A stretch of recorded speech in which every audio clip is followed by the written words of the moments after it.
A code from Pyongyang. In the North Korean Air Force, there is one assignment considered the highest honor of all. Personal pilot for Ri Sol-ju, the wife of Kim Jong-un. But one day, that very pilot strapped Ri Sol-ju into the back seat of a fighter jet and flew south. On September 12, 2024, Incheon International Airport went into full emergency lockdown. A Sukhoi Su-35, one of the most advanced Russian-made fighter jets in the world, was barreling in from the northwest. Every runway was shut down. On the way south, she had punched through a wall of anti-aircraft fire and surface-to-air missiles. A round tore clean through the right wing. Then the landing gear failed. She had no choice but to come in on one wheel, half a landing at best. Steel met concrete in a deafening roar of sparks and grinding metal. The jet barely, just barely, skidded to a stop. The canopy cracked open. Salt air rushed in. And she found herself staring down dozens of rifle barrels. I am Colonel Ri Myung-hee of the Korean People's Army Air Force. I am requesting political asylum in the Republic of Korea. Then her voice broke, and the tears came. 11 minutes and 17 seconds. That's how long her life was on the line. So why did she do it? And why did she bring Ri Sol-ju along for the ride? Before we start, please subscribe and like. Every day brings new heartwarming stories and the beginning of a joyful day. Let's begin today's story. Control Tower, respond, September 12, 2024, 10:38 a.m. The control tower at Incheon International Airport went into emergency mode. Unidentified aircraft approaching from the northwest, altitude below 8,000 feet. No transponder signal, unable to confirm friend or foe. One blip on the radar screen. That was all they had. Not a commercial flight, not one of ours. A mystery aircraft heading straight for Incheon. Now, let me tell you what Incheon is. Hundreds of planes take off and land there every single day. It's the front door of South Korea. An unidentified aircraft showing up on that radar, that's not routine. That's a crisis. Shut down all runways immediately. Suspend all takeoffs and landings. Activate emergency protocol. The tower erupted. Inbound commercial flights scrambled to reroute. Airliners taxiing for takeoff froze on the tarmac. Airport fire crews, military security, everyone started racing toward the runway. I was inside that plane. My name is Ri Myung-wei, colonel in the Korean People's Army Air Force. That's sangwa in our system, equivalent to a full colonel in the South. I was one of the few female fighter pilots in North Korea's Air Force. And for 3 years, I had been the personal pilot for Ri Sol-ju, Kim Jong-un's wife. At that moment, I was flying a Sukhoi Su-35 South, with Ri Sol-ju strapped into the rear seat. 11 minutes earlier, I had been over Pyongyang, following her orders, flying the same routes I always flew. Then, in 11 minutes, everything flipped upside down. Why I yanked that stick south, why I bet my life on it, I'll get to that. For now, start here. Start with this moment. The right wing had a hole blown through it. Anti-aircraft fire. The hydraulics were nearly dead. Every inch I moved the stick took everything both arms had. Every warning light on the instrument panel was screaming red. Engine temperature had blown past the limit. Fuel was almost gone. 5 more minutes in the air and we would have dropped out of the sky. Behind me, Ri Sol-ju was groaning. The G-forces from my evasive maneuvers had overwhelmed her. She was losing consciousness. All I could hear was a thin, rattling breath. Then Incheon's runway came into view. How'd I describe what that felt like? The first piece of southern soil I'd ever seen from this close. Gray concrete, blazing white under the sun. It looked like, and this might sound strange, a road someone had laid down just to keep me alive. But landing was the problem. Dead hydraulics meant the landing gear wouldn't extend properly. The wheels run on hydraulic pressure. No pressure, no wheels. I pulled the emergency manual lever. Once, twice, 3 times. The left gear came down. The right one didn't. I was going to land on half a plane. Unidentified aircraft. This is Incheon International Airport Control Tower. Approach runway 33 left. Fire and rescue standing by. The controller's voice came through. Korean but different from what I'd heard up north. Softer, steadier. That voice felt like a hand reaching out to hold mine, just for a second. Korean People's Army Air Force. Hydraulic failure. Right landing gear inoperative. Requesting emergency landing. My voice cracked. 11 minutes of terror had shredded my vocal cords. Altitude 1,500 feet. 1,300. 1,000. The runway rushed toward me. I needed to slow down, but the air brakes ran on hydraulics too. Barely responding. Too fast. At this speed, the fuselage would scrape concrete.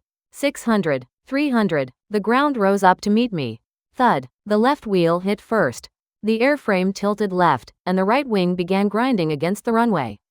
Metal on concrete, a shriek that cut through the cockpit and into my bones. Sparks flew. Orange flames whipped past the right side of the canopy.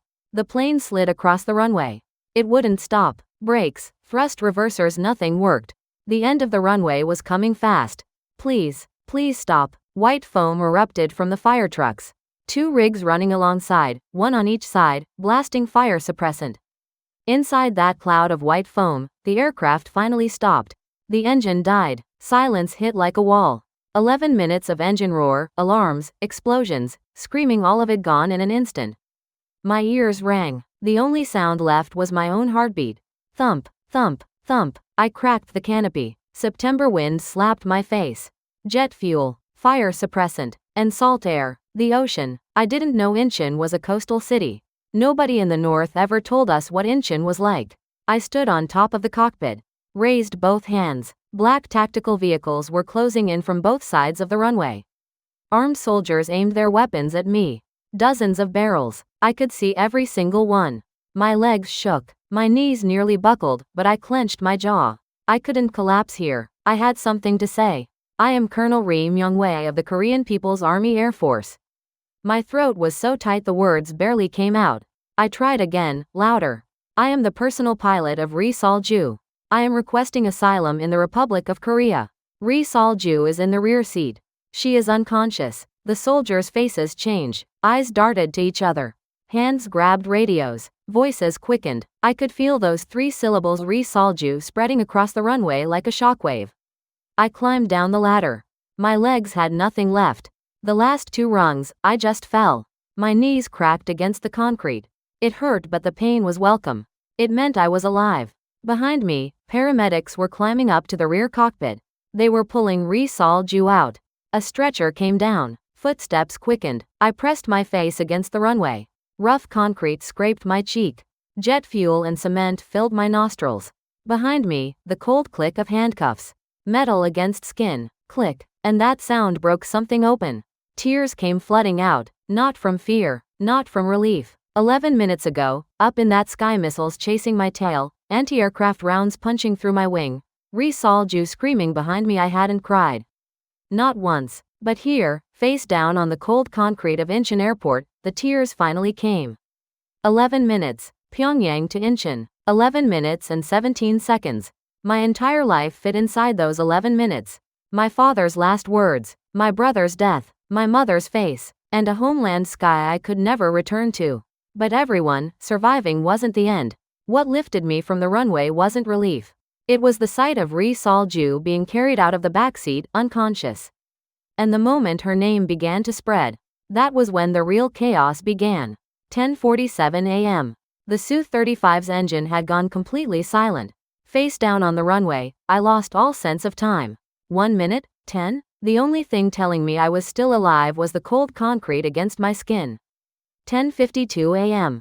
Someone grabbed my arm and pulled me up. A soldier in black tactical gear. Young face. Mid-20s, maybe. In his eyes, tension and something I didn't expect. Concern. I'd never seen that look in a North Korean soldier's eyes. Not once. Can you stand? The way he spoke was different. Same Korean language, but the tone was gentle. The endings didn't snap upward. In the North, a soldier who talked like that would be dragged before a political officer. Branded as weak. I tried to stand. My legs refused. I collapsed twice more before 2 soldiers grabbed my arms from both sides and held me up. Their hands were warm. Through the handcuffs, above the cold metal on my wrists, I felt the heat of another person's body. Then commotion broke out behind me. Rear seat passenger unconscious. Prepare for emergency transport. 3 or 4 paramedics had climbed onto the fighter. They were lifting someone out of the backseat. The stretcher came down. The person on it, black suit crumpled, one shoe missing, face drained of all color. Ri-Sol Ju. The moment the soldiers on the runway saw that face, the air itself changed. No one shouted, no sudden noise, but the atmosphere pulled taut like a wire. Hands grabbed radios faster, voices dropped lower, eyes sharpened. Headquarters, urgent report, rear seat passenger requires identity confirmation. According to the defecting pilot's statement, Ri-Sol Ju. The instant that name crackled over the radio, the runway rippled with tension. Kim Jong-un's wife, North Korea's first lady, lying on a stretcher on the tarmac at Incheon Airport. Nobody could believe it. I could barely believe it myself. 10:58 a.m. They put me in the backseat of a black vehicle. One soldier on each side. Two more up front. The car pulled away from the airport. The world passed by through the window. That was the first time I saw the South from ground level. Not from 30,000 feet from eye height, the way a person sees. The airport terminal's glass walls caught the sunlight and glittered. The parking lot held hundreds, no, thousands of cars packed in tight rows. Red, white, silver, so many colors. In Pyongyang, there are hardly any cars. The few you see are almost all black. Once we hit the highway, it was even more overwhelming. 8 lanes of traffic, cars flowing in steady streams. Signals turned green and everything moved at once. Red, and everything stopped. That order, it might sound odd, moved me. In the north, when a traffic light breaks, there are no parts to fix it. A traffic officer stands in the intersection and directs cars by hand. But even as the scenery poured in through the window, my mind was somewhere else entirely. Hong, my mother. What time is it now? Past 11. At this hour she'd be in the kitchen, getting lunch ready. Or maybe sitting down, her joints hurt too much to stand. Radio on, listening to whatever the party was broadcasting. Soon that radio or the neighborhood informant running to her door would deliver the news. Ri Myung-wei, treason, stole a fighter jet and fled to the south. My mother's face when she hears those words. I could picture it with terrible clarity. Not surprise, collapse. She already lost a son. Now her daughter. After my father died, she held everything together alone. And this is what I did to her. State security would come. They would take her. They did it when my brother was killed. This time would be worse. My brother tried to defect alone and was shot down. I took Ri-Sol Ju and succeeded. I pressed my forehead against the car window and closed my eyes. I wasn't happy, truly. The guilt of leaving my mother behind outweighed the relief of surviving by 100 to 1. Are you all right? The soldier next to me. I couldn't answer. All right? How could I be all right? I'd left my mother in hell and saved myself. 11:15 a.m. The car stopped in front of a military compound. High walls, razor wire, guard post at the gate. But it felt different from a northern military facility. The walls were freshly painted. And beside the front gate, this genuinely shocked me, there was a flower bed. Flowers in bloom. Flowers at a military base. Unthinkable in the north. Out of the car, into the building. The hallway was bright. Every fluorescent light was on. In the north, electricity is too precious to waste on hallway lights. But here, offices bright, bathrooms bright, stairwells bright. They led me to a small room. 1 desk, 2 chairs, 1 window. No bars on the window. Just curtains. The chair was cushioned. In a northern interrogation room, you sit on a wooden stool. This one had a backrest. When I sat, it gave slightly under my weight. Alone in that chair, my body finally registered what it had been through. Everything hurt. The G-forces from those evasive maneuvers had knotted every muscle. Bruises covered my forearms. My neck wouldn't turn. My lower back throbbed. Inside the flight suit, I was drenched in sweat. The door opened. A middle-aged man walked in. Civilian clothes, gentle face. He was holding something, a paper cup. Steam rising from the top. You've been through a lot. Drink this, take a moment. It's called mixed coffee. Very popular here in Korea. Mixed coffee. I'd never heard of it. In the north, coffee meant roasted barley ground into something that tasted like dirty water. I wrapped both hands around the cup. Warmth seeped into my palms. That small warmth spread through a body that had been cold for a very long time. I took a sip. Sweet. Unbelievably sweet. I had never tasted anything like it. Sugar, cream, coffee all at once, flooding my mouth. In the north, sugar was something you saw only on holidays. And here, this little paper cup held more sweetness than I'd known in years. It's sweet, so sweet. My voice trembled as I said it. And the tears came again. I'd cried on the runway. Cried in the car. Now crying over a cup of coffee. I had never cried this many times in a single day in my entire life. The man, I later learned he was from the National Intelligence Service, said quietly. Everyone who comes here for the first time does the same thing. Take your time. There's no rush. There's no rush. Words I had never heard in the North. There, everything was urgent, everything was surveilled, everything required permission. I sipped the coffee and looked out the window. Afternoon sunlight, beyond the compound wall, a road, cars flowing past without pause. Those people out there had no idea what was happening inside this building. That a North Korean fighter jet had landed at Incheon. That Ri Sol-ju was on a stretcher. That a woman pilot was sitting here clutching a paper cup, weeping. A TV was on in the room. Red breaking news text scrolled across the bottom of the screen. Breaking: North Korean fighter jet makes emergency landing at Incheon Airport. Passenger identity under investigation. Ri Sol-ju's name hadn't been released yet. But it was only a matter of time. Soon the whole world would know. I set the cup down. Half the coffee was left. Sweet, warm, a taste I'd never known before. But that sweetness carried a strange kind of sorrow. My mother lived her whole life without ever tasting something like this. She never had a cup of sweet coffee. And here I was, drinking it alone. Outside the door, footsteps quickened. Voices overlapped. Connect headquarters. Assemble joint investigation team. Rear seat passenger regaining consciousness. Ri Sol-ju was waking up. The real investigation would begin soon. Who I was, why I came, what happened in the sky, I'd have to lay it all out. And inside that story was my brother's death, my father's last words, and what Ri Sol-ju said at 30,000 feet. I picked the cup back up. Drank the rest, sweet to the very last drop. I told myself to remember this taste. The first thing I ever tasted on South Korean soil. If anyone asks me what freedom tastes like, this is my answer: a paper cup of mixed coffee. Sweet, warm, and so painfully ordinary. But my story hasn't even started yet. Why I was in that cockpit. Why Ri Sol-ju was in the back seat. What was said between us above the clouds. To understand any of that, you need to hear what happened in the interrogation room first. The next morning, I was transferred to a joint investigation facility somewhere in Seoul. National Intelligence Service and Military Intelligence, a joint task force.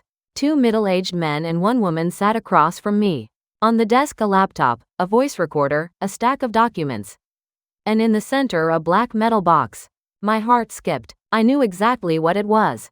The flight data recorder. The black box. It held the cockpit voice recorder and flight data unit from the Su-35. They'd pulled it from the wreckage. The surface was scratched. One corner was dented. Anti-aircraft damage and the belly landing had left their marks there too. Colonel Ri Myung-wei, one of the investigators, a man in his mid-40s, voice calm and measured, pointed to the black box. We recovered the flight recorder from the aircraft yesterday. Audio extraction is complete. Every conversation inside the cockpit on the day of the flight has been captured.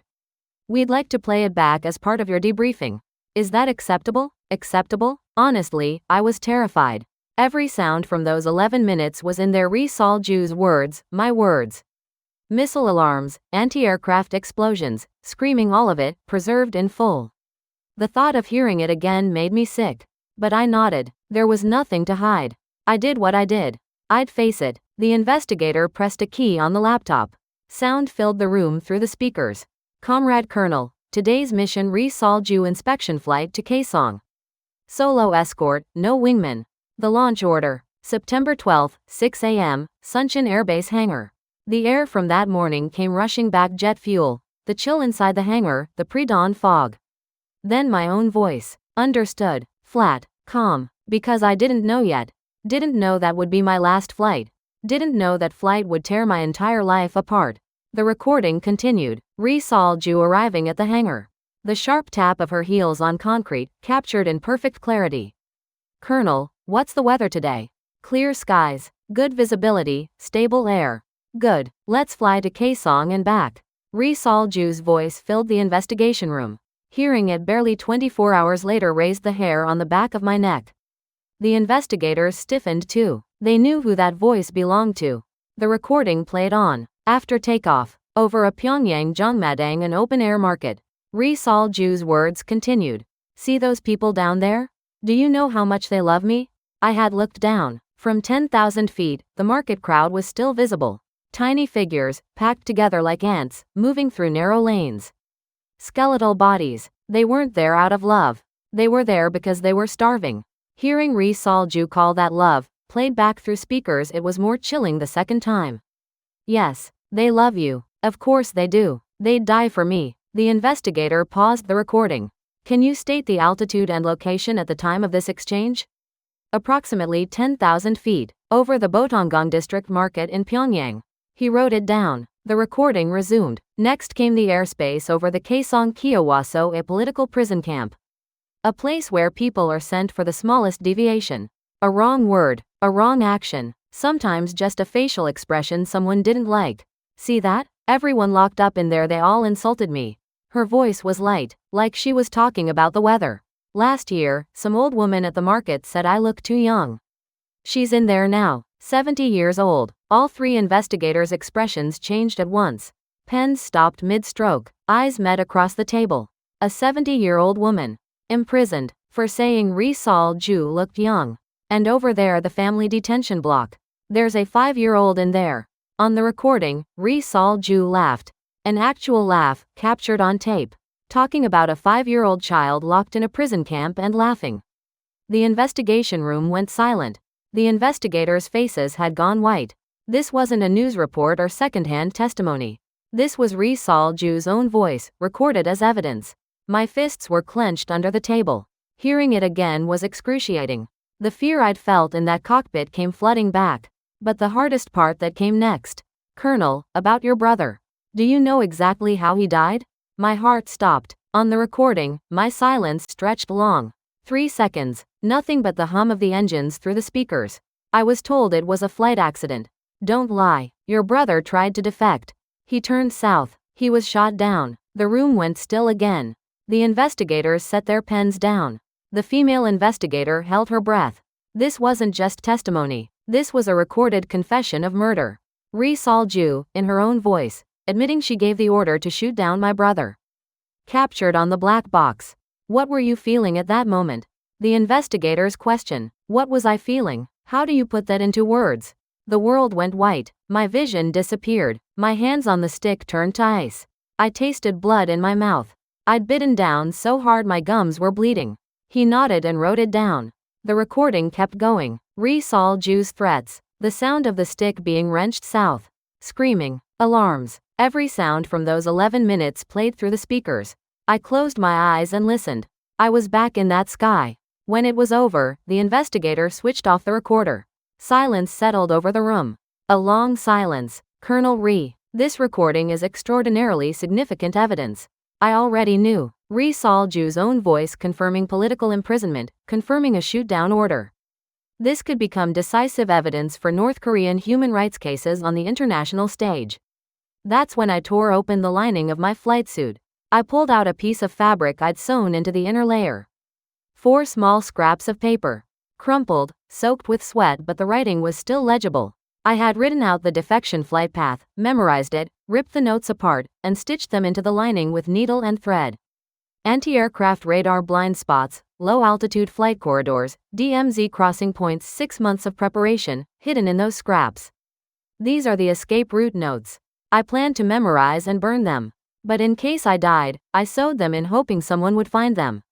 The investigator put on gloves and unfolded each scrap carefully. Photographs, documentation, and tucked between the papers a photograph. My brother, in uniform, standing in front of a fighter jet. Small, worn, faded. What's this? My brother, Major Ri Chulman, shot down last year. I couldn't say anything more. My throat closed shut. The investigator set the photograph down gently. The investigation continued for a full week after that. Every day, 9 in the morning to 6 in the evening. The questions never stopped. North Korean Air Force structure, fighter deployment, missile base locations, Ri Sol-ju's daily routine. Her relationship with Kim Jong-un, nuclear facility intelligence. But what shocked me most was how they conducted the investigation. No torture, no threats. In the North, an investigation means pain, sleep deprivation, no water, beatings, intimidation. Here, there was a window. Air conditioning, At lunchtime, they brought food: kimchi, bulgogi, rice, side dishes. The first time I saw that meal tray, I just stared at it. This is what they feed someone under investigation. In North Korea, even mid-level officials don't eat this well. Enjoy your meal. We'll continue this afternoon. The investigator smiled as he left. He didn't even lock the door. In that moment, a thought struck me. So this is what it looks like when people are treated like people. Investigating someone while still feeding them, letting them rest, smiling at them. It should be normal, but for me, it was a first. The TV kept running in the background. North Korean Su-35 fighter jet emergency landing at Incheon Airport. Ri Sol-ju confirmed aboard. International media coverage has begun. Red breaking news text cut across the screen. My fighter was on camera, the image of the wing scraping the runway, sparks flying. Ri Sol-ju on a stretcher being wheeled away. The world knew. The investigator said, this is going to be a global story. Kim Jong-un's wife, here in the South. It'll send shockwaves through the North Korean regime. Hearing that, my mother came to mind again. A global story meant North Korea knew too. State security would be moving. They'd go to her door. You must be worried about your family. He asked it carefully. My mother, she's in Hamhung, alone. She has diabetes and arthritis. She can barely get her medication. I understand. We'll do everything we can. Did that comfort me? Honestly, I'm not sure. But at least someone asked if I was worried. Someone said they'd try. In the North, that was beyond imagination. On the last day of the investigation, the lead investigator told me. The black box recording you brought, the route, notes, and your testimony, these will be critically important not only for South Korea but for the international community. Thank you, thank you. Hearing those words stirred something I couldn't name. In the North, I'm a traitor. I betrayed my country, stole a fighter jet, kidnapped the supreme leader's family. But here they said thank you. The same person, the same actions. One side calls it treason.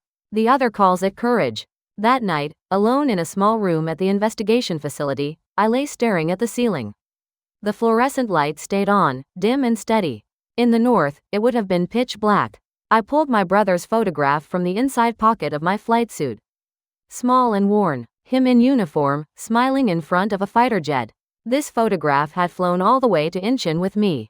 Through anti-aircraft fire, past missiles, through a belly landing. Brother, I made it. I'm here, the place you were trying to reach. No sound came out. My lips moved, but that was all. The investigation was over, but my story wasn't finished. Why I chose this path. How I ended up here. To understand that, you have to go back to where it all began, a small military housing block beside the Suncheon Air Base. I was born and raised next to the Suncheon Air Base. Suncheon City, South Pyongyang Province. Right beside the airfield, there was a cluster of military family housing. That's where our home was. Don't picture apartments or anything modern. Low cinder block houses lined up in rows. Blistering in summer, bone cold in winter. But my memories of Suncheon are strangely warm. When my father came home from the airbase, he smelled like jet fuel. As a child, I thought that was just what fathers smelled like. I didn't know any different. The moment he opened the front door, my brother Chulman and I would run to him. Father, Chulman always got there first. I was right behind. He'd scoop us both up at once, and that embrace jet fuel mixed with sweat was the safest smell in the world. My father, Ri Kwang-soo, regimental commander in the Korean People's Army Air Force, a high-ranking position. Because of him, our family had it slightly better than most in the housing block. Our rations were a little larger. We got a bit more coal for heating in winter. Still not comfortable by any southern standard. But back then, I didn't know the difference. My mother, Kong-sun OK. How'd I describe her? Among all the wives in the housing block, she was the most generous. During Kimjong season, that's when everyone makes kimchi for winter. All the neighborhood women would gather around big rubber basins full of cabbage, salting and seasoning. My mother always made more than her share and gave the extra to the neighbors on either side. Life is hard for everyone. Share what you have, that's what makes you human. That was her constant refrain. As many of you may know, the mid-1990s were catastrophic in the North. The arduous march of famine that killed hundreds of thousands. Rations started shrinking. A month's supply became 2 weeks' worth, then 10 days, then nothing at all. Because my father was a military officer, our family survived. But others in the neighborhood didn't. The Kim family's child next door collapsed from malnutrition. The elderly woman behind our house was boiling corn husks for soup. Every time word of another family's suffering reached her, my mother would scrape a little off our table and bring it to them. My father pretended not to notice. My brother and I, too young to understand, just wondered why our meals were getting smaller. The Zhongmadang, the open-air markets, appeared around that time. Technically, private commerce was illegal in the north. But with rations gone, the state looked the other way. My mother started growing bean sprouts and selling them at the market. Up at 4 every morning, basin of sprouts balanced on her head, walking to the market. Rain or snow, it didn't matter. Those bean sprouts kept our family alive. Let me tell you about the holidays. In the north, the 2 biggest days are Lunar New Year and Kim Il-sung's birthday. One year, my father brought home an apple. I have no idea where he found it. Red, round, with a perfect shine. In the south, apples are everywhere. Back then in the north, even senior officials could rarely get one. My mother cut it into 4 slices with a knife. Father, mother, my brother, me. 1 slice each. That first bite cool, sweet, and crisp. I ate mine in tiny shavings, making it last as long as I could. Myung-wei, eat slowly. If you rush, you miss the taste. My mother said that with a smile. Her face from that moment, I can still see it perfectly. She dabbed red rouge on her lips for the holiday. Her cheeks were rosier than the apple. That memory of 1 apple would later bring me to my knees inside a southern supermarket. But that comes later. What my brother and I loved most was watching the fighter jets through the airbase fence. 10 minutes walk from our house to the perimeter wire. Beyond the fence, rows of fighters sat on the tarmac. When training flights launched, the roar would shake the ground as they tore into the sky. Brother, I want to fly one of those someday. Come on girls, don't fly fighters. Why not? I can do it too. Chulman was 3 years older. He always told me to stop being ridiculous. But deep down, I knew he was rooting for me. So was my father. He'd say, what business does a girl have in the Air Force? But whenever he caught me reading a flight theory manual, another book would quietly appear on my desk. Chulman joined the Air Force first. I followed. I was the 3rd woman in North Korean military history to become a fighter pilot. My father for the first time cried that day. Whether from pride or fear, I couldn't tell then. Now I know. It was both. My father died in 2019. Heart disease. At the Sunshin People's Hospital, without ever receiving proper medication. You have no idea what northern hospitals are like. There are doctors but no medicine. Operating rooms but no anesthesia. To get heart medication, you had to buy Chinese-made pills at the Zhongmadang at a price equal to 3 months of a military officer's salary. The night before he died, he held my hand in his hospital bed. Myung-wei. His voice was thin. 1 sentence, then a pause to breathe. 1 sentence, then a pause. This sky isn't yours to choose. The party chooses it for you. Never trust this sky. I didn't understand then. Why would he say that? A man who'd spent his whole life in the Air Force, telling me not to trust the sky. Now I understand. He knew. He always knew that this system, this sky, was our cage. He lived his entire life knowing it and never dared say a word. After he died, my mother was left alone. My brother was stationed at one airbase, I was at another. She stayed in that housing block in Sunshin by herself, diabetes, arthritis, barely able to get medicine. I sent money when I could. It covered maybe half her medication for a month. Every time I called, she said the same thing. I'm fine. You just take care of yourself. She wasn't fine. I could hear it. Her voice had no strength. She coughed constantly. But she said she was fine. Because she didn't want her child to worry. Some of you probably have parents who say the same thing. I'm fine. When they're not fine at all. North or south, a parent's heart is the same. Until that point, I didn't know I was living inside a prison. I didn't grasp what my father's last words meant. I didn't see where this sky was taking me. I just flew, followed orders, obeyed. I thought that was life. But the cracks had already begun. In 2021, I was selected as Ri Sol-ju's personal pilot. The most prestigious assignment in the North Korean Air Force, they said. The pilot who flies the supreme leader's family. If my father had been alive, would he have been proud? Or terrified? 2 years later, my brother Ri Chulman was killed. The official statement: aircraft malfunction during training flight resulting in crash. But I heard the whispers inside the military. He'd turned south. He'd been shot down. That changed everything. But awakening doesn't come all at once. Something I found among my brother's belongings that's what broke me open completely. I'll tell you about that next. March 17, 2023. I received the death notification for my brother, Major Ri Chulman. Major Ri Chulman. Aircraft malfunction during training flight. Crash. Pilot deceased. The political commissar of the air wing read it out in a flat, administrative tone. One sheet of paper. My brother's entire life, summarized in under a minute. I went to collect his belongings from his quarters. A bachelor officer's room on base. 6 Pyong, barely 100 square feet. A bed, a wardrobe, a desk. Almost nothing personal. That's how it works for soldiers in the north. The system doesn't allow you to own much. I opened the wardrobe. 2 uniforms, underwear, socks. The desk drawer held a notebook, a few pens, and a folded flight suit. The last one my brother wore.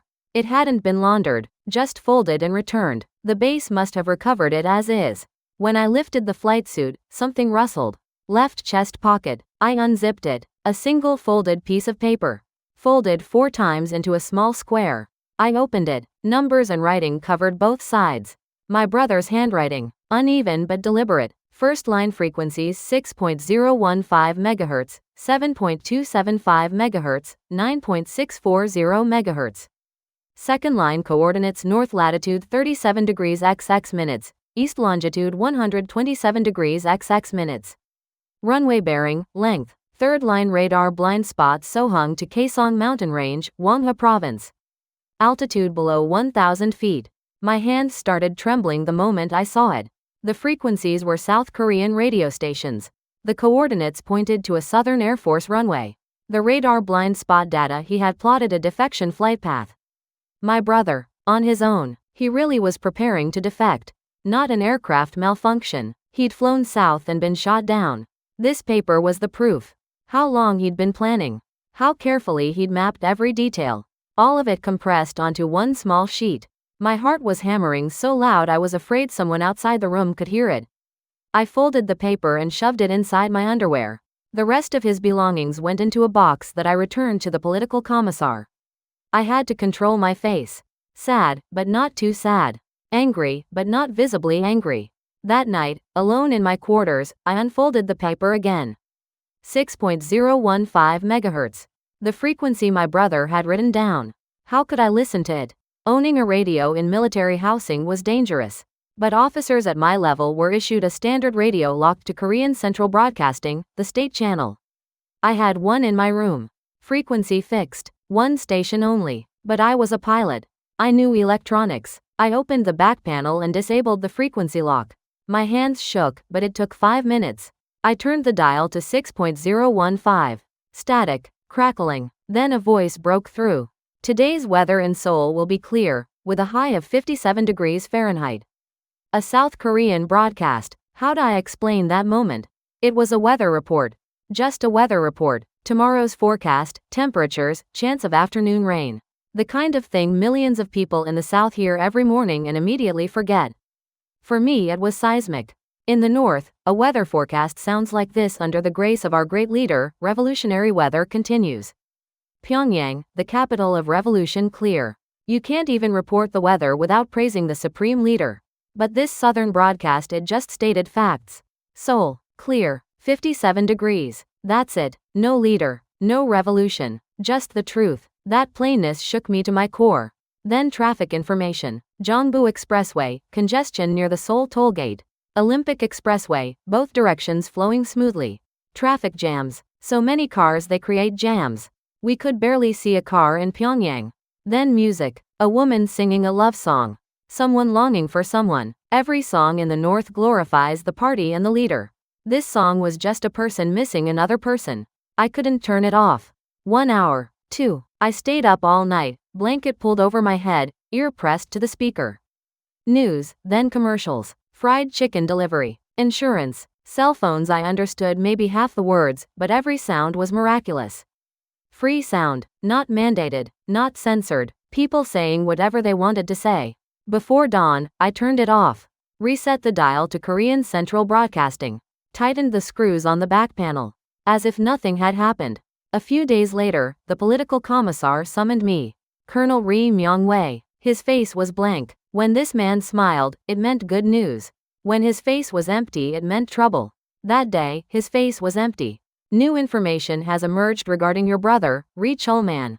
During his training flight, Ri Chulman turned his aircraft toward South Korea. It was an attempted defection. They were making it official.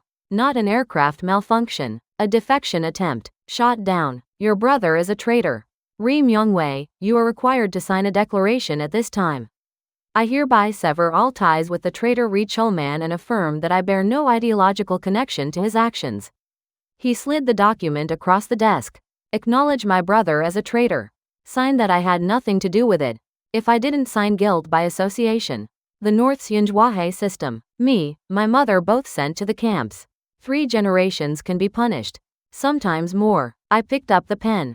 My hand was shaking. I was about to write my name on a piece of paper that called my brother, who was shot out of the sky, a traitor.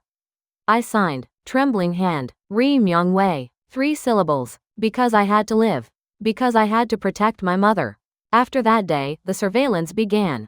Every time I flew, a Boebu agent secret police rode in my back seat, monitoring my flight path, watching to see if I'd turn south like my brother. Listening devices appeared in my quarters. My movements outside were restricted. My mother had it worse. Every month, she was summoned by the Inmanban, the neighborhood watch unit, and forced to sign a document. I declare that I have no connection to the traitor Ri Chulman. Every month, a woman whose arthritic hands could barely grip a pen, forced to write her name in shaky strokes on that paper. Every single month, when I called, her voice had changed. Myung-wei, I'm fine. At the end of fine there was a sigh. A sigh that hadn't been there before. I gripped the receiver and clenched my teeth. This call was being recorded. I had mountains of things to say and couldn't utter a single one. Every night, under my blanket, I unfolded my brother's paper. Frequencies, coordinates, radar blind spots. The escape route he'd drawn. He had staked his life on this paper. And failed. One night, I opened the radio again. 6.015 megahertz. A southern broadcast. A talk show. Ordinary people calling in with their stories. An older woman phoned in. I'm 70 this year. My granddaughter just got into college. I'm so happy I had to call. Her voice was so bright. A 70-year-old grandmother, calling a public radio station to brag about her granddaughter's college acceptance. Nobody stopping her. Nobody censoring her. Just a person sharing good news because she could. In the North, what can a 70-year-old woman do? The grandmother Ri Sol-ju sent to the prison camp for saying she looked young. She was 72.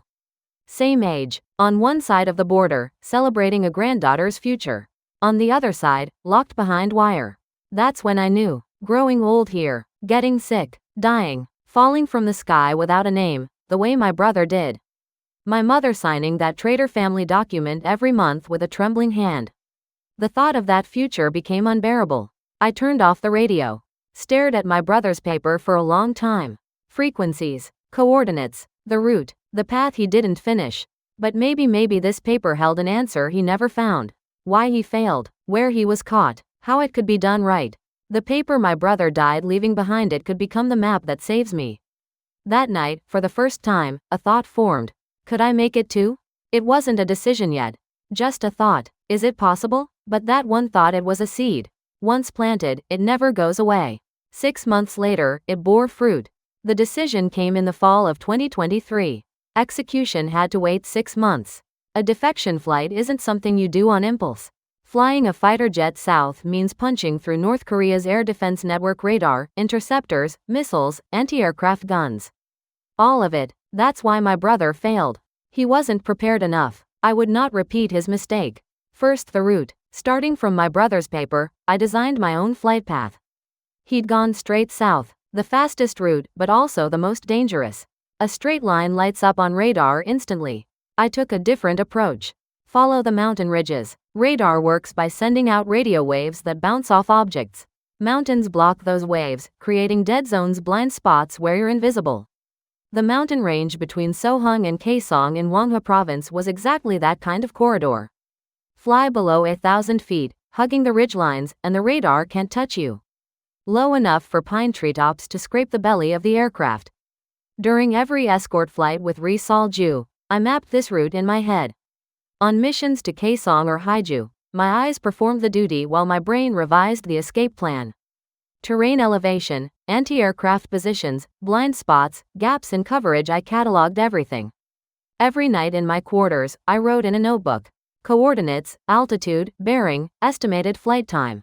Write, memorize, tear out, burn, write again, memorize again, burn again. No evidence could survive, but just in case if I died in the air and someone found my body, I sewed the final route into the lining of my flight suit. Needle and thread. My brother tucked his paper in a pocket. I stitched mine deeper, safer. Second, seize the opportunity. Re-Sol-Ju's escort flights had rules.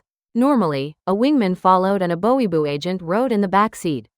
But once or twice a month, Re-Sol-Ju would request a solo flight. No wingman, no secret police, just her and the pilot. Why? When she had something she wanted to see that nobody else should witness. Covert inspections, personal business, things she didn't want even the secret police to know about. Those solo flights were my only window. With a Boeing agent in the backseat, escape was impossible. The second I turned the stick, he'd intervene or radio base. Alone with Re-Sol-Ju, that was the only scenario that worked. The problem was I couldn't predict when the next one would come. A month, 3 months, I had to wait, pretending I knew nothing, pretending I was loyal, waiting. Third, fuel calculation. The Su-35's combat radius is roughly 1,000 miles. From Suncheon Air Base to Incheon Airport is about 220 miles in a straight line. Following the mountain corridor, closer to 310. Factor in hard maneuvering, evasive action, and the extra fuel burn of low-altitude flight and I'd arrive at Incheon with just enough. Maybe a little short. I didn't need fuel for a return trip. I wasn't coming back. One-way fuel. Do you understand the weight of those words? Loading only enough fuel for one direction means that whether you succeed or fail, you are never going back. Failure means the tanks run dry and you fall out of the sky. An irreversible choice. I couldn't deliberately drain fuel before takeoff. The ground crew would notice. Regulations required a full load for every sortie. But if I flew the round trip from Suncheon to Kaesong first, burning a significant amount, and then turned south, I'd naturally be down to one-way levels. By my calculations, turning south over Kaesong left about 20 minutes of fuel. Incheon was roughly 15 minutes away. A 5-minute margin, razor thin, but not impossible. Every one of these calculations I did them in my head. No paper, no computer, flight experience and performance charts stored in memory. Every night, I ran the numbers again and again. Fourth, and the hardest part, preparing my heart. Deciding to defect means abandoning everything. Home, neighbors, colleagues, and family. Leaving my mother behind, that was the heaviest burden of all. One night in August 2024, with preparations nearly complete, I called her. Mom, did you eat dinner?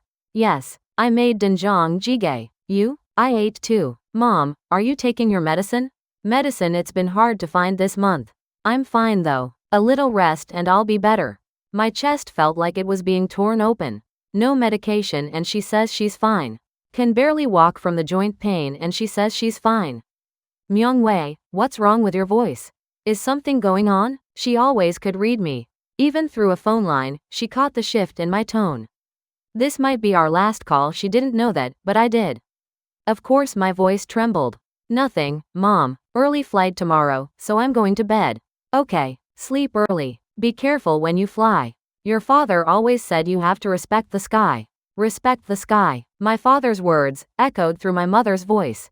His dying words, never trust this sky, coming back to me in her voice. Yes, Mom, I'll be careful. I love you. I'd never said that before. Not that I can remember. In the North, people don't say I love you. Not even to family. It's considered weak, bourgeois, so I never once said it until that night. I couldn't hold it back. Silence on the other end. Then, Myung-wei, you're sure everything's okay? Yes, I'm okay. Please stay healthy, Mom. I hung up. The receiver trembled in my hand. This might be the last time. I might never hear her voice again. If I succeed, she'll be in danger. I knew all of it. And still, I had to go. I tucked my brother's photograph into the inside pocket of my flight suit. Confirmed the 4 root scraps were sewn into the lining. Checked the flight helmet. Checked the gloves. It might not be tomorrow. Re-Sol-Ju had to request a solo flight. When that order would come, nobody knew. The night of September 11, 2024. Lying on my cot, staring at the ceiling. A listening device was hidden somewhere in the room. So I made no sound. My lips moved silently. Brother, can I go tomorrow? I don't know yet, but when the order comes, that's my day. Sleep wouldn't come. 3 a.m., 4 a.m., 5 a.m. The edge of dawn crept across the window. Then, at 6 a.m. the phone rang. Colonel Ri Myung-wei. Today's mission: Re-Sol-ju inspection flight to Kaesong. Solo escort, no wingman. One massive beat of my heart. Then nothing. Like it had stopped. Solo flight, no wingman, just Re-Sol-ju and me. This was it. Understood. My voice came out the way it always did. Steady, no tremor. I'd rehearsed that single word 1,000 times. I hung up and got out of bed. Pulled on my flight suit. The root notes sewn into the lining pressed against my chest. I slipped my brother's photograph into the inside pocket. My hands weren't shaking. Strangely, in that moment, I was calm. 6 months of waiting, and the moment had arrived. I opened the door and stepped out. September dawn air, sharp and cold. Beyond the Sunshine runway, the sky was changing black to deep navy, navy to orange. My father said never to trust the sky. Today, Father, I'm going to trust it.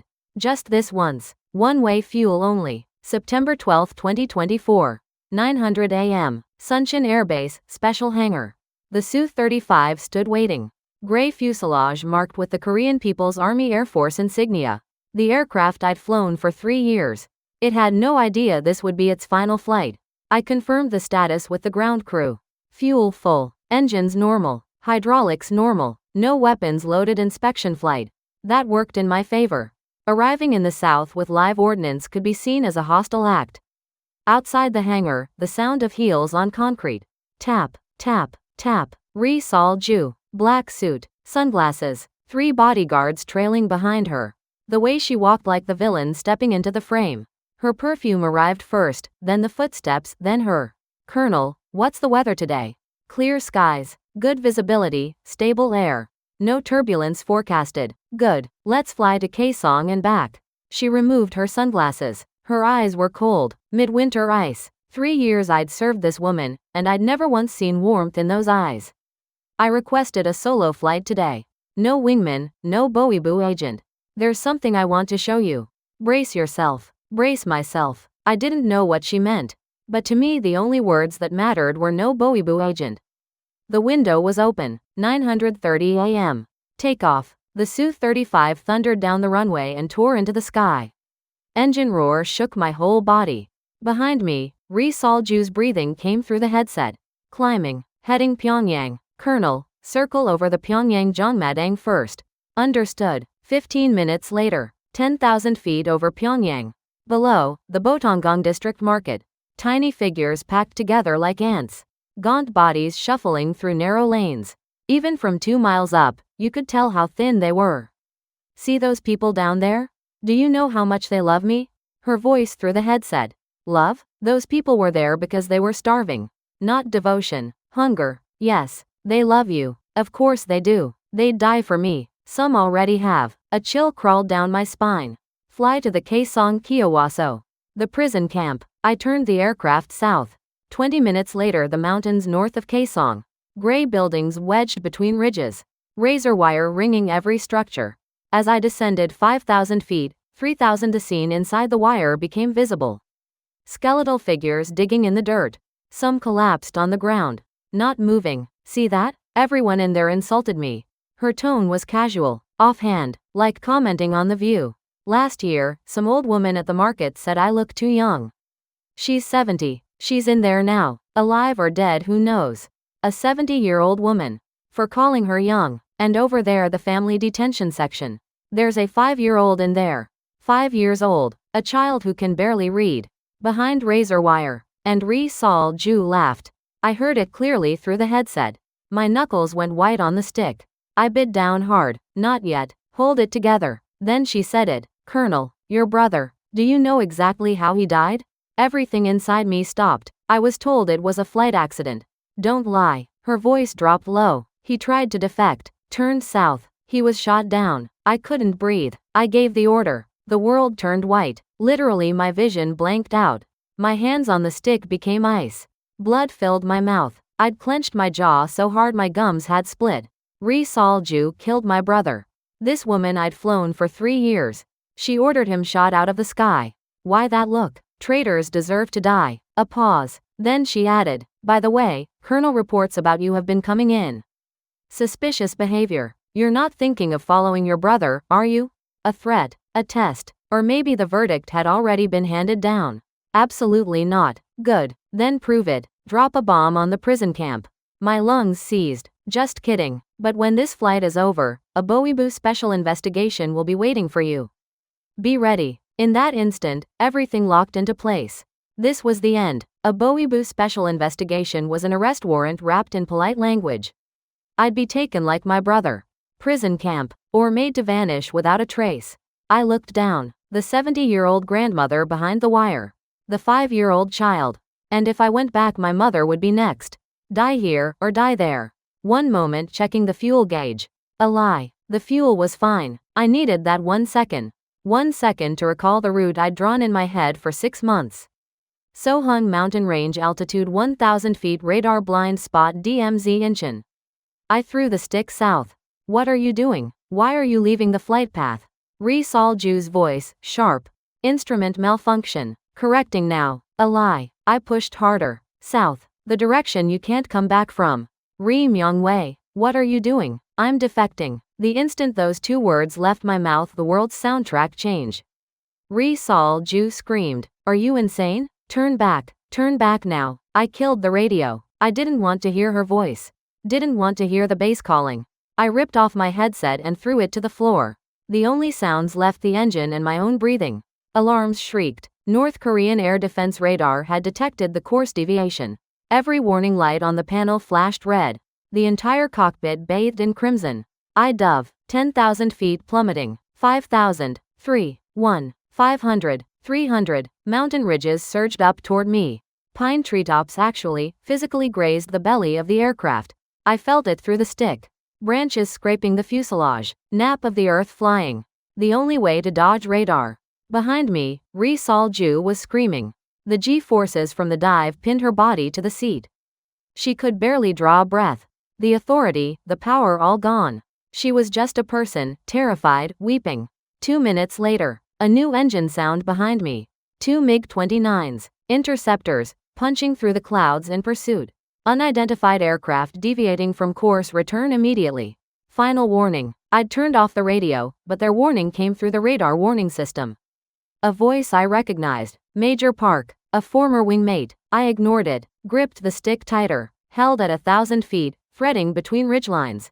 Pine trees streaking past below. Green, blurring fast. Then boom, boom, boom. Anti-aircraft fire. Batteries near Kaesong had opened up. Black bursts of smoke detonated around the aircraft. 1 round grazed the right wingtip. The airframe shuddered. Another round. This one exploded directly ahead. The shockwave shoved the aircraft sideways. The stick nearly tore from my hands. Then a direct hit. An anti-aircraft shell punched into the right wing. Metal tearing, a sound that screamed through the cockpit and into my bones. The aircraft lurched right. Engine temperature spiked. The hydraulic warning light lit up. Hydraulic damage. The stick suddenly weighed twice 3 times as much. My arms burned from the effort. Ri Sol-ju shrieked behind me. We're going to die. We're going to die. We might. That was real. But stopping wasn't an option. Stop, and death was certain. The DMZ came into view. Razor wire. Minefields. A single line drawn across the earth. 1 line, the border between a cage and freedom. Then the missile alarm screamed. A high, sustained wail. Surface-to-air missile. Heat-seeking. A white smoke trail curving toward my tail. I didn't need to look back. The warning system painted the picture. 2 miles. 1 mile. Half a mile. I slammed the flare button. Decoy charges burst from the tail, searing hot clusters designed to lure a heat-seeker off course. I threw the aircraft into a hard brake turn. The explosion rocked the plane from behind. The missile had taken the bait and detonated on the flares. The shockwave hammered the airframe. Everything rattled. Ri Sol-ju's voice faded to nothing. G-forces pulling the blood from her brain. Blood pressure dropping, losing. My own vision was narrowing. Edges going dark. Tunnel vision. When your brain runs out of blood, this is what happens. I bit down until my jaw ached. If I black out, it's over. And then I crossed the DMZ. The razor wire passed beneath me. Minefield markers. Then empty fields. Southern ground. Behind me, the two MiG-29s broke off. They banked north and disappeared. They couldn't follow across the line. The shooting stopped, like flipping a switch. 1 second, shells and missiles raining down. The next, silence. Only the engine remained. I picked up the headset. Dialed in the southern frequency. Unidentified aircraft, you have entered Republic of Korea airspace. Identify yourself. South Korean Air Force. The voice was different, not harsh, alert, but measured, controlled. Colonel Ri Myung-wei, Korean People's Army Air Force. Personal pilot to Ri Sol-ju. I am defecting. I request asylum in the Republic of Korea. My throat was so raw the words barely came out. 11 minutes of terror had destroyed my voice. Please let them have understood. Silence. A few seconds. Those few seconds lasted longer than the missile. Then engine roar from both sides. Deep and powerful. 2 Republic of Korea Air Force F-15Ks punched through the clouds and locked into formation on my flanks. Precise. Fast. On each wing, the Taeguk roundel, South Korea's emblem. The pilot on my right made a hand signal. Lower your gear. Follow us. I think he was smiling. Colonel Ri Myung-wei confirmed. You are under the protection of the Republic of Korea. We will guide you to Incheon Airport. Every ounce of strength left my body. I nearly let go of the stick. I'm alive. I actually made it. Thank you. Thank you. Tears poured down my face. Everything I'd held back for 11 minutes broke loose at once. The 2 F-15Ks held position on either side, like shields. The Taeguk on their wings, seeing that symbol, truly, for the first time in my life I wept at the sight of a flag. In the north, even looking at the southern flag was forbidden. That forbidden emblem was now protecting me. Incheon Airport appeared ahead. The runway gleamed white. I tried to lower the landing gear. Emergency manual lever. The left gear came down. The right hydraulics dead wouldn't extend. 3 pulls. Nothing. Half a landing. Incheon Tower, right landing gear inoperative. Requesting emergency landing. Confirmed. Fire and rescue standing by. Bring it in steady. Altitude 1500, 1300, 1000, 600, 300. The left wheel struck the runway. The airframe tilted. The right wing scraped concrete. Sparks flew. Foam trucks blasted fire suppressant from both sides. The plane slid and stopped. The engine died. 11 minutes and 17 seconds. Suncheon to Incheon. From the moment I wrenched the stick south over Pyongyang to the moment the aircraft came to rest on the runway.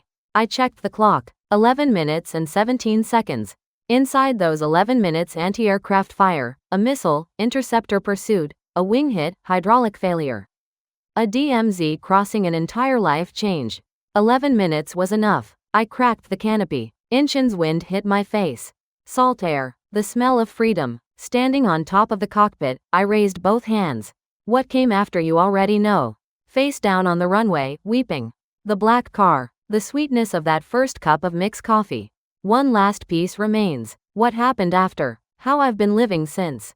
I entered Hanawon about 10 days after the investigation ended.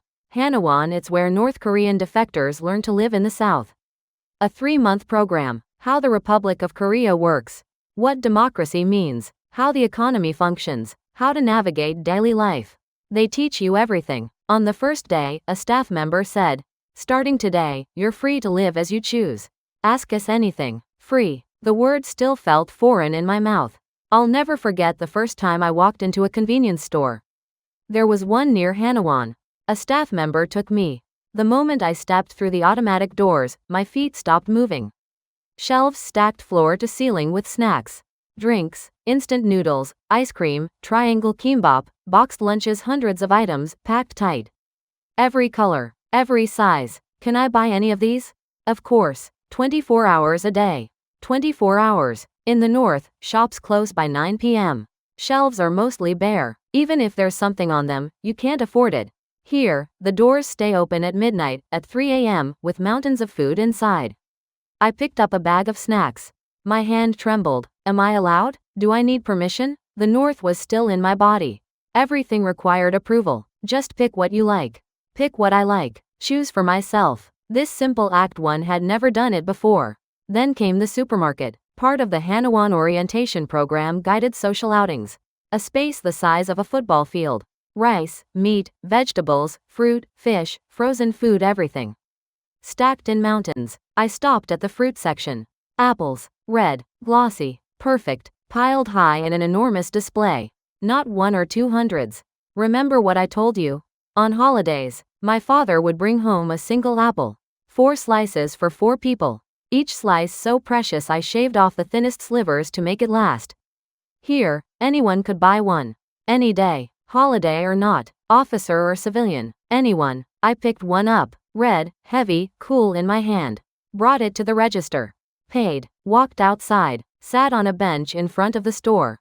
Took one bite, crisp, sweet, cool, juice flooding my mouth. The same taste from those childhood holidays. But this time the whole apple was mine. Tears again. Father, mother, I wish I could show you this. The apple we used to split 4 ways here, they're stacked in mountains. Anyone can buy one. Mom, you have to taste this. During those 3 months at Hanawan, I learned so much. Democracy. In the South, the president is elected by the people. If you don't like the one in office, you vote for someone else next time. Inconceivable in the North. The leader is born the leader, dies the leader, and remains the eternal leader even after death. Freedom of the press. This shocked me most of all. Different newspapers tell different stories. One praises the government, another criticizes it. On television, people openly criticize the president. In the North, criticizing the leader sends you and your entire family to the camps. Here, it's a basic right. A counselor asked me, "What's the first thing you want to do?" I thought for a long time. Sleep tonight with my legs stretched out, without worrying about listening devices. The counselor smiled. "You can do that right now. This is a free country." That night, for the first time in my life, I truly slept in peace. Knowing there were no hidden microphones. Knowing no secret police would bang on my door at dawn. Legs stretched out. That sleep was so deep I didn't open my eyes until the sun was high overhead the next morning. After the 3-month program, I found a small studio apartment on the outskirts of Seoul. Government assistance and part-time work. I washed dishes at a restaurant. 4 hours a day, 800,000 won a month. More than a full year's salary in the North. The women I worked with were kind. They knew I was a defector. They didn't treat me any differently. "Myung-wei, if it gets hard, tell us. We've got you." Those words, they were warm. In the North, "I'll help you" always carries a price. Here, they meant it. I started attending a defectors support group. People in situations like mine. One woman, who'd arrived 5 years earlier, said, "I left 2 children behind in the North. I feel like I'm losing my mind every day. But I have to keep going. If I build something here, I believe I'll see them again someday." That pierced me, because I was the same. I'd left my mother. Every night, I watched the news. Anytime North Korea appeared on screen, I leaned in close. Was my mother all right? Had she been taken? There was no way to know. Alive or in a camp, one had no answers. That not knowing was the hardest part. If I knew she was gone, at least I could grieve. But not knowing, hope and dread took turns, every single night. I'd open the window of my studio and look out at the Seoul skyline. Tens of thousands of lights.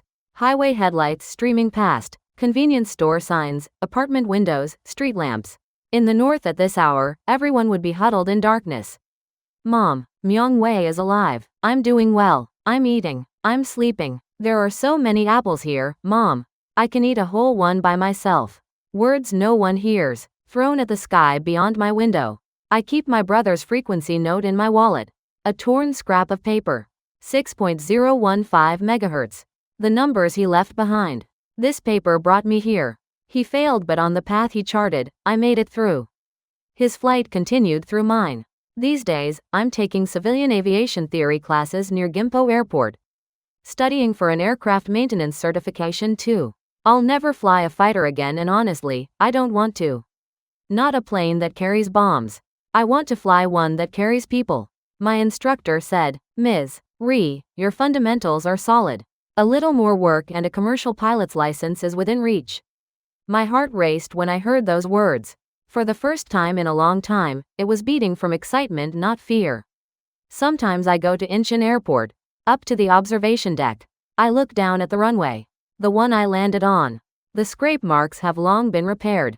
But I know, somewhere on that concrete, a trace of my flight still exists. Watching the airliners take off and land, I think about the future. Someday, when reunification comes, I will land at Pyongyang. Soon in airport as a commercial airline pilot for a South Korean carrier. Not carrying bombs, carrying people, relief supplies, and anyone in the north who wants out. Then I'll travel from Pyongyang to Hamhung, to the military housing block beside Suncheon Air Base, the house where my mother lived. I'll stand in the yard and look up at the sky. It's the same sky, Pyongyang or Seoul, Suncheon or Incheon, the same sky. But the wind is different. Here, the wind is free. My father told me never to trust the sky. He was right. The sky the party gives you, that sky will betray you. But a sky you choose for yourself, that sky is worth believing in. To my brother, I made it. I'm here, the place you were trying to reach. Your frequency brought me all the way. Your flight wasn't a failure. I carried it the rest of the way. To my mother, Mom, Myungwei is alive. Someday, I'll come find you. I'll bring a whole box of apples. Ones we don't have to cut into 4 slices. To you, the cup of mixed coffee we drink every day without thinking. A bag of snacks grabbed from a convenience store shelf. A night's sleep with your legs stretched out. The freedom to criticize the president on live television. And not be dragged away. For someone, these were the reason behind an 11-minute flight with everything on the line. Please remember this story. Right now, somewhere in the north, someone is crying and dreaming of freedom. And there is something we must do to protect the freedom we have. This has been the story of one woman, who was once the personal pilot of Ri Sol-ju. 11 minutes and 17 seconds. That's how long it took to change my life. I hope some part of it stays with you. Thank you for listening to my story, all the way through. If you made it to the end, please leave a comment letting me know. Thank you.